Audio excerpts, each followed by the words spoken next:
Sir, OPS சற்று முன் தேனியில பேசும்போது அமித்ஷா ஒருங்கிணைந்த அதிமுகவை உருவாக்குறதுக்கு முயற்சித்ததாகவும், ஆனா பல பேர் அதுக்கு ஒத்து வரல அப்படின்னு ஒரு கருத்தை சொல்லியிருக்காரு. அப்புறம் டிடிவி என்ன சொன்னாலும் நான் கேட்டுக்கிடுவேன், அவர் மேல எனக்கு அபரிதமான மரியாதை இருக்கு, வேற எதுவும் நான் பேசுறதுக்கு விரும்பல அப்படின்னு ஒரு கருத்தை சொல்லியிருக்காரு. சாரோட கருத்து என்ன? ஆமா, அதுக்கு மேல எனக்கும் பேச தெரியும் சொல்லியிருக்காரு. நான் ஒன்னும் அவர் ஒன்னும் மரியாதை குறைவா எதுவும் பேசல. அண்ணன் ஓபிஎஸ் அவருக்கு தனிப்பட்ட உரிமை, அவரது விருப்பம், அவர் எந்த கட்சியில் சேரலாம், எந்த கட்சி கூட்டணியில் வேணாலும் போட்டியிடலாம் என்பது. நான் சொன்னது எங்களை எல்லாம் என்னை போல கோடானு கோடி தலைவர், புரட்சி தலைவர் மற்றும் அம்மாவின் தொண்டர்களை மனதுக்கு வருத்தப்படக்கூடிய அளவிற்கு, நாங்கள் எல்லாம் மன வருத்தப்படக்கூடிய அளவிற்கு அன்றைக்கு தம்பி ஐயப்பன் அவர்கள் அசம்பிளியில் என்ன பேசினார் தெரியும். புரட்சி தலைவர் அவர்களும் அம்மா அவர்களின் ஆசையும் தற்போதைய முதல்வர் திரு ஸ்டாலின் அவர்கள் அந்த ஆசையோடு மீண்டும் வெற்றி பெறுவார் என்று சொன்னது எந்த விதத்தில் நியாயம்? இது புரட்சி தலைவர் அவர்களையும் அம்மா அவர்களையும் களங்கப்படுத்துகின்ற விதமாக, அவர்கள் புகழுக்கு களங்கப்படுத்துகிற விதமாக இருக்கிறது. அப்படிங்கிற கருத்தை தான் அவர் அன்றைக்கு புரட்சி தலைவர் அவர்களையும் அம்மா அவர்களையும் களங்கப்படுத்துகின்ற விதமாக அவர்கள் பேசியது, அதற்கு இவர் ஆதரவு அளித்ததைத்தான் நான் குறிப்பிட்டு அதற்கு தான் என் கருத்தை சொன்னேனே தவிர, தனிப்பட்ட முறையில் எனக்கு அவர் மேல எந்த வித வருத்தமும் இல்லை. அவர் எனது நல்ல நண்பர். டிடிவி சார் தென் மாவட்டத்துக்கு வந்தாலே ஒரு உற்சாகம் இருக்குது. ஒருங்கிணைந்த அதிமுகவோட முயற்சிகள் இப்பவும் தொடருது இல்லைங்க. இப்ப நாங்க ஒரே அணியில இணைஞ்சிட்டோம். இப்ப உங்களுக்கு நான் பலமுறை சொல்லியிருக்கேன், அம்மாவுடைய திருவுருவம் தாங்கிய கொடிய எங்கள் தொண்டர்கள் கையில பிடிக்க ஆரம்பிச்சிட்டாங்க. இது ஒரு 7-8 வருடங்களாக இதே தான் நடக்கிறது. அந்த கொடியை சுருட்டி வைத்துவிட்டு மீண்டும் நாங்கள் எங்கள் தாய் கழகத்திற்கு போவது என்பது எப்படி முடியும்? அதே நேரத்தில் அவர்களோட நாங்கள் கூட்டணியாக அவர்களோடு சென்றிருக்கிறோம். சார், என்சிஆர்பி ரிப்போர்ட், தேசிய குற்ற ஆவண காப்பகம் தரவுன்படி கடந்த 4 ஆண்டுகள்ல தமிழ்நாட்டில் 47% இளஞ்சிறார் குற்றங்கள் போதையின் காரணமா பெருகிறது நம்ம மத்திய அரசே சொல்லுது. ஆனா தொடர்ச்சியா சிஎம் சொல்றாரு தமிழகம் பாதுகாப்பாக இருக்குது, மக்கள் ரொம்ப அமைதியாக்கன்றது ஒவ்வொரு பேசிட்டு அமைதி பூங்கான்னு.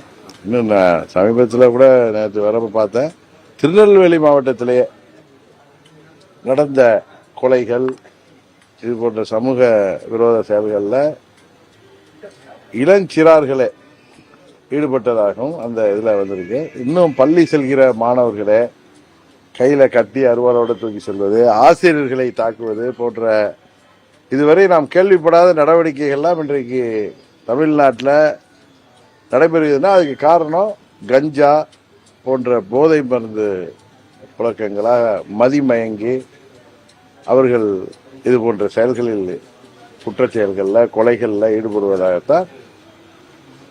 அதுதான் உண்மை.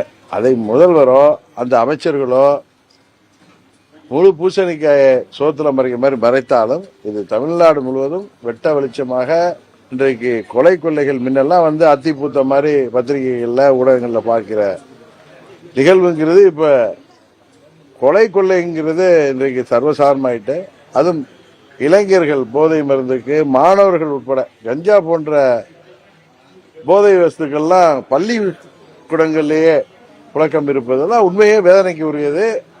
இதை இந்த அரசாங்கம் உறுதியாக அவர்கள் ஏற்றுக்கொள்ள மாட்டார்கள். அவர்கள் மக்களை 1000க்கும் 2000க்கும் விலைக்கு வாங்கிவிடலாம் என்று அவர்கள் மக்களை ஏமாளிகளை நினைக்கிறார்கள். உறுதியாக இந்த முறை அதிமுக தலைமையிலான எங்கள் தேசிய ஜனநாயக கூட்டணி 21 நாங்கள் பிரிந்து இருந்தோம். இன்றைக்கு அம்மாவின் தொண்டர்கள் அனைவரும் ஓரணியில் இணைந்திருக்கின்ற காரணத்தினால் உறுதியாக தமிழ்நாட்டில் இந்த ஊழல் தீய சக்தி திமுக ஆட்சியை முடிவு கொண்டு நல்லதொரு மக்களாட்சியை, மக்கள் விரும்புகிற அம்மாவின் ஆட்சியை உறுதியாக தேசிய ஜனநாயக கூட்டணியின் தலைமையில் கொண்டு வருவோம். நாங்குநேரி பொதுக்கூட்டம் பெரிய எழுச்சியை ஏற்படுத்தும். உறுதியாக இந்த ஆமா, சாயங்காலம் மீட்டிங் வச்சிருந்ததெல்லாம் நீங்க போய் கேட்டீங்க, பரவாயில்ல. இப்ப அமைச்சர் நேரு அவர்கள் துறையில, நகராட்சி மற்றும் குடிநீர் வழங்கல் துறையில போஸ்டிங்க்கு, பதவி நியமனத்துக்கு ஊழல் நடந்திருப்பதாகவும், அதுபோல டிரான்ஸ்பருக்கு 7 லட்சத்திலிருந்து 1 கோடி வரை பணம் பரிமாற்றம் நடந்திருப்பதாகவும் பல்வேறு ஊழல் கிட்டத்தட்ட 2500 கோடி ரூபாய்க்கு ஊழல் குற்றச்சாட்டை நம்ம சொல்லல, அமலாக்கத்துறையை ஆதாரபூர்வமாக தமிழ்நாடு அரசுக்கு அறிவிருக்கு. அதுல புழங்கிய பணம் குறிப்பாக ஒரு 10% வரை கட்சி வளர்ச்சிக்காக பயன்படுத்தப்பட்டிருக்கு. இப்ப எங்கெல்லாம் மாநாடு திடீர்னு மாநாடு நடத்துறாங்களே, தடிக்கு விழுந்தா மாநாடு திமுக நடத்துது, திரும்பி பக்கம்லாம் மாநாடு நடத்துதுன்னா அதுக்கெல்லாம் பணம் எங்க இருந்து வருது? எல்லாம் இது போன்ற அந்த ஒரு துறையிலேயே அது ஒரு நிகழ்ச்சி, ஒரு குறிப்பிட்ட ஒரு சமீபத்திய காலகட்டத்திலே 2500 கோடிக்கு மேல் முறைகேடு நடந்திருப்பதாக வருவது. இன்றைக்கு இந்த ஆட்சியில சுதந்திரம் வாங்கி 78 ஆண்டுகள்ல